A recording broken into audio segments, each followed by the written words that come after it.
In the name of atheism వేరే మతాలకు support చేస్తూ హిందూ మతాన్ని మాత్రమే దుయ్యబట్టే ఏథిజం అనమాట.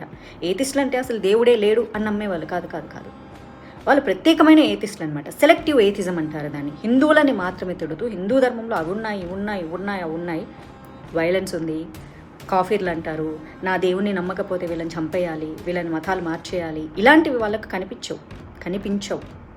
ఎందుకంటే వాళ్ళది చాలా తీయగా ఉంటుంది సెలెక్టివ్ ఏథిస్టులకి. సరే ఏదేమైనా కావచ్చు, రకరకాల పార్టీల వాళ్ళు లేకపోతే ఇతరులు ఇచ్చే డబ్బులకు ఆశపడే వాళ్ళు ఎంతోమంది కూడా ఇప్పుడు ఈ యొక్క ఉగ్రవాద ఇన్సిడెంట్ని వాళ్ళు నీ మతమేంటి అని అడిగి చంపితే దీనిని కూడా కొంతమంది నేషనల్ మీడియా ఇంటర్నేషనల్ మీడియా వచ్చి వైట్ వాష్ చేయడానికి ట్రై చేస్తున్నారు. Not like that. ఇదంతా అబద్ధము, ఇదంతా ఆర్ఎస్ఎస్ వాళ్ళు చేసింది, ఆర్ఎస్ఎస్ వాళ్ళే తీవ్రవాదులు, వాళ్ళే హిందువులను చంపేసేసి ఇక్కడ హిందువులకు ముస్లింలకు గొడవ పెట్టాలనుకుంటున్నారు. లష్కరే తోయిబా తోక ఆర్గనైజేషన్ మేమే చేశామని డైరెక్ట్గా ప్రకటించుకుంది. దాన్ని కూడా ఆర్ఎస్ఎస్ పోషిస్తుందా? దాన్ని కూడా పాకిస్తాన్ నుంచి ఆర్ఎస్ఎస్ వాళ్ళే నడుపుతున్నారా? సిగ్గు శరం ఉండాలి. ఈ సమయంలో ఏం మాట్లాడాలి ఏం మాట్లాడకూడదు అని మీకు కొంచెం కూడా అనిపించట్లా?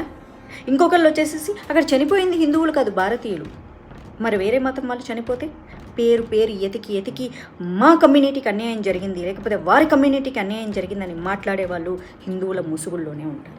ఇంటి దొంగను ఈశ్వరుడైన పట్టలేరు అని ఒకప్పుడు అంటారు. ఇప్పుడు ఇంటి దొంగలందరూ మీడియా ముందే ఉన్నారు, కానీ మనం ఏమి చేయలేము. ఎందుకంటే నా స్వతంత్ర భారతం ఇచ్చినటువంటి స్వేచ్ఛ అది.